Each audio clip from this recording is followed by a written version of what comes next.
Hello အားလုံးပဲမင်္ဂလာပါကျမရဲ့ channel လေးကနေကြိုဆိုပါရစေကျမဒီနေ့ပြပြမယ့်အကြောင်းအရာလေးကိုတော့ကျမ3ပိုင်းခွဲပြီးတော့ပြပြပေးချင်ပါတယ်ပထမပိုင်းကတော့ဒီ Hungary ကိုလာခြင်းနဲ့ဘယ်လိုလမ်းကြောင်းနေနဲ့လာမလဲဆိုတဲ့တရားဝင်လမ်းကြောင်းတွေကို sharing လုပ်ပေးသွားမှာဖြစ်ပါတယ်ဒုတိယပိုင်းမှာတော့ဒီ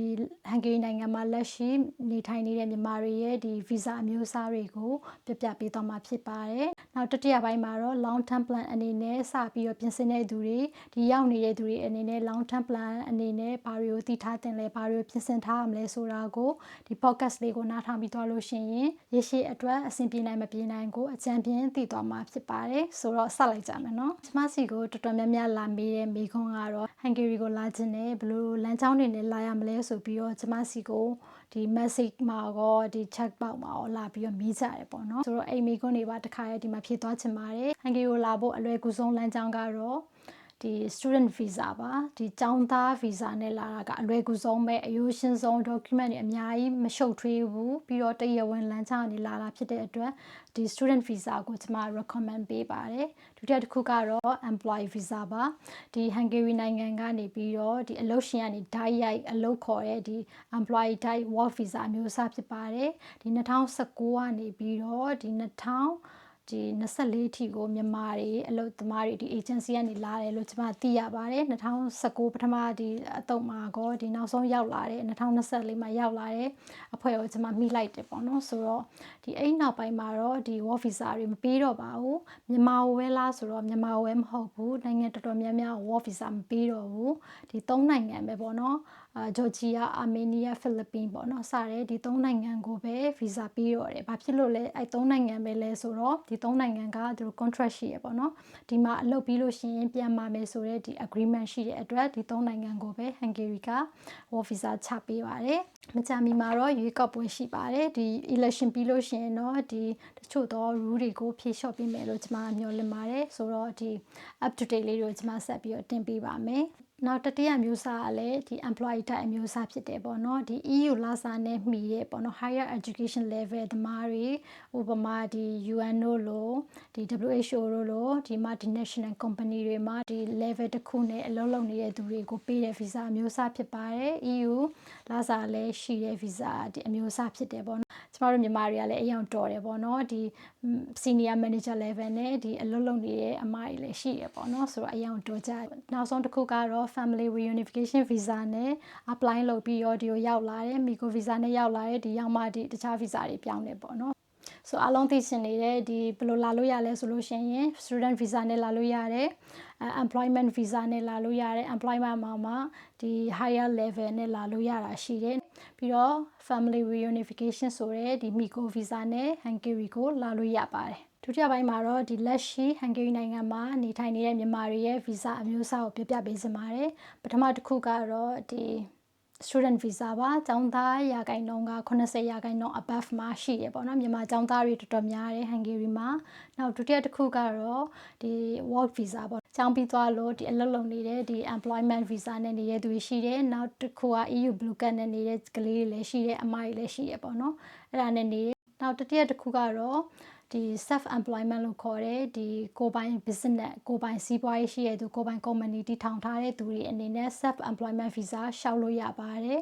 ဒါကဒီတချို့ဆိုလို့ရှိရင်ဒီစားတောက်ဆိုင်တွေဖွင့်ထားတယ်တချို့ဆိုလို့ရှိရင် grocery store တွေဖွင့်ထားတယ်ပေါ့နော်စတိုးဆိုင်တွေဖွင့်ထားတယ်အဲ့ဒီသူတွေအတွက်ဒီ self employment visa ရှောက်လို့ရပါတယ်ဒါပေမဲ့ဒီပထမတစ်နှစ်ကတော့အဆင်ပြေတယ်ကျမတငယ်ချင်းဆိုလဲအဲ့ဒါရှောက်တယ်ပေါ့နော်ဒါပေမဲ့ဒုတိယနှစ်မှာတော့သူ့ရဲ့ requirement တွေကအရန်ကိုများတယ်ပေါ့နော် above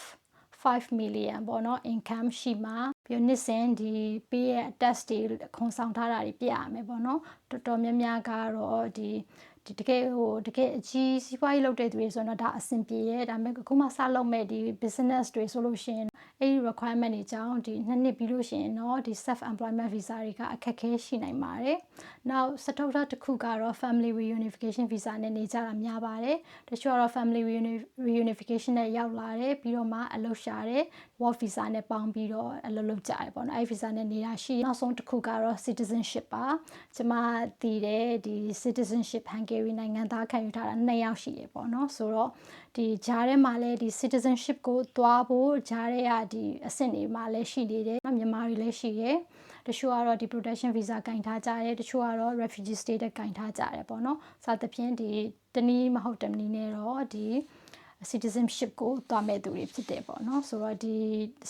status တွေနဲ့မြန်မာတော်တော်များများက Hungary မှာနေကြပါတယ်နောက်ဆုံးပိုင်းကတော့ဒီ Hungary မှာ long term plan အနေနဲ့ season ရှိတဲ့သူတွေအနေနဲ့ကျွန်မဆက်ပြောသွားမယ်ပေါ့နော်အစီအစဉ်မရှိဘူးဆိုရင်ဒီမှာပဲရက်လို့ရပါတယ်ဒါပေမဲ့ Hungary မှာ long term အနေနဲ့နေထိုင်ဖို့စဉ်းစားရဆိုလို့ရှိရင်တော့ဒီအချက်လေးတွေကတော့အရေးကြီးရပေါ့နော် student visa အကြောင်းတက်တယ်အကြောင်းတက်ပြီးလို့ရှိရင်ကိုကအလုပ်ရှာတဲ့ visa အလုပ်ရလို့ရှိရင် work visa ပြီးလို့ရှိရင်သူလိုအပ်တဲ့ဒီနှစ်ပြည့်လို့ရှိရင်သူလိုအပ်တဲ့နှစ်ပြည့်လို့ရှိရင် PR EU PR ဒါမှမဟုတ် national and PR ပေါ့နော် permanent resident ကိုရှောက်လို့ရပါတယ်သူဒီចောင်းသားတွေဆိုလို့ရှိရင်တော့တချို့ကလည်းပြောတယ်ပေါ့နော်တဝက်ကောင့်လုပ်တယ်တချို့ကြတော့လည်းတဝက်ကောင့်မလုပ်ဘူးပေါ့နော်ဆိုတော့ကျမရဲ့တငယ်ချင်းပေါ့နော်ဒီအင်ဒိုနီးရှားတငယ်ချင်းဆိုလို့ရှိရင်သူ2019-20ចောင်းတက်တယ်ចောင်းတက်ပြီးတော့ဒီ job visa နဲ့နေရပေါ့နော်မိနစ်ကတော့သူက permanent resident ရထားတယ်ပေါ့နော်ဆိုတော့သူ့ကိုကြည့်ရမယ်ဆိုရင်သူကြောင်းတက်တဲ့နှစ်ကိုတစ်နှစ်ပဲယူတယ် work visa 2နှစ်နဲ့3နှစ်ပေါင်းပြီးတော့ permanent resident ကိုသူကင်ထားတယ်ပေါ့နော်ဆိုတော့ဒီလမ်းကြောင်းရှိတယ် permanent resident မှာသူလိုအပ်တဲ့နှစ်တွေပြည့်သွားပြီဆိုလို့ရှိရင် citizenship ကိုတွားလို့ရတယ်ပေါ့နော်ဆိုတော့အဲ့လိုမျိုးလမ်းကြောင်းတွေနဲ့နေရပေါ့နော်တချို့ကြတော့ family reunification ဆိုလို့ရှိရင်လေဒီ family reunification ဆိုလို့ရှိရင်လည်းဒီ Miko visa မှာဒီသားသမီးရှိရဆိုလို့ရှိရင်9နှစ်ပြည့်လို့ရှိရင် citizenship ကိုတွားလို့ရတယ်တချို့ကလေးမရှိဘူးဆိုလို့ရှိရင်တော့ဒီ Miko visa မှာဒီ10နှစ်ပြည့်လို့ရှိရင်တော့ဒီ citizenship ကိုရှောက်လို့ရတယ်ပေါ့နော်ဆိုတော့နောက်တစ်ခုကကြတော့ protection visa ကိုရှောက်ကြရတယ် protection visa ကနေပြီးတော့ refugee status ကင်ပြီးတော့နှစ်ပြည့်သွားလို့ရှိရင် citizenship ရှောက်လို့ရတယ်ပေါ့နော်စသဖြင့်လမ်းကြောင်းတွေကတော့အများကြီးရှိတယ်နောက်ဆုံးတစ်ခုကတော့ဒီ permanent resident ဒီ citizenship ကိုတွားကြတဲ့သူတွေအတွက်ရည်ရွယ်တယ်နောက်တစ်ခုသတိထားမှာကတော့ဒီနိုင်ငံမှာနေလို့ရှိရင်ဒီနိုင်ငံမှာနေလို့ရှိရင်ဒီ document တွေကအရေးကြီးရပေါ့နော်။ဘာဖြစ်လို့အရေးကြီးတာလဲဆိုလို့ရှိရင်မနစ်ကကျမကဒီအလုပ်လုပ်နေတဲ့ညီမ3ယောက်ကိုဒီ visa service လုပ်ပေးရပေါ့နော်။သူတို့စီမှာဒီ Hungary မှာနေထိုင်တဲ့တရားဝင်နေထိုင်တာနှစ်ရှိရဆိုတော့ဒီ resident card ကိုပြပြီးမှအဲ့ဒီနိုင်ငံကို visa လျှောက်ခွင့်ပေးရပေါ့နော်။ဆိုတော့အဲ့3ယောက်မှာ2ယောက်ကရောက်တာ2နှစ်မပြည့်သေးဘူး။တယောက်ကတော့ပြည့်ပြီ။အဲ့တယောက်ကလျှောက်ခွင့်ရှိလားဆိုတော့အဲ့တယောက်ကလည်းလျှောက်ခွင့်မရှိဘူး။ဘာဖြစ်လို့လဲဆိုတော့သူတရားဝင်နေထားတဲ့ဒီ card တွေပေါ့နော် resident card တွေ temporary card တွေသူ့မှာမရှိနေဘူးဒီကုန်သွားတယ်တက်တန်းကုန်သွားတော့သူဘယ်နှသိမ်းမိလိုက်မှမသိဘူးပေါ့နော်ဆိုတော့ဒီနိုင်ငံကိုရောက်ပြီဆိုလို့ရှိရင် address card ကိုလည်းတင်ထားပါ address paper ပေါ့နော် address paper ကိုလည်းတင်ထားပါပြီးတော့ဒီ resident permit တွေ temporary ဒီ paper လေးပေါ့နော်အဲ့ဒါတွေအကုန်လုံးကိုတိကျတင်ထားပါနောက်ပိုင်းမှာအဲ့ဒါတွေကကိုကဒီ long term plan နေစနေဆိုလို့ရှိရင်ဒါတွေကအရင်အရေးကြီးရပေါ့နော်ဒီ permanent residentရှောင်းရင်တောင်မှအရန်ကိုခတ်တယ်ပေါ့နော်အခုတလော rejection တွေလည်းဖြစ်တယ်ပေါ့နော်ဒီ saving မလုံလောက်မှုပေါ့နော် above 4 to 5 million ပေါ့နော်အဲ့ဒါကြောင့်မှ permanent resident ပေါ့နော် saving amount ကအရင်အရေးကြီးတယ်နောက် citizenship ကိုတွားတဲ့အခါမှာလည်းဒီ property ပေါ့နော်အိမ်ပိုင်ဆိုင်မှုကားပိုင်ဆိုင်မှုတစ်ခုခုပိုင်ဆိုင်မှုကိုပြရင်ပို့ပြီးတော့လွယ်ကူပါတယ်ဆိုတော့ဒီဟာလေးတွေကိုတည်ထားမယ်ဆိုလို့ရှိရင်ဒီ Hungary က long term plan အတွက်အဆင်ပြေလားပေါ့နော်အဆင်မပြေဘူးလားဆိုတော့ကိုရှင်းချင်လို့ရတယ်ပေါ့နော်နောက်ထပ်သိချင်တာရရှိရင် comment မှာရေးပေးခဲ့လို့ရပါတယ်ဆိုတော့ကျွန်မဗီဒီယိုလေးဒီမှာပဲအဆုံးသတ်လိုက်ပါမယ်နောက်ဗီဒီယိုတွေမှာပြန်ဆုံပါမယ်ရှင်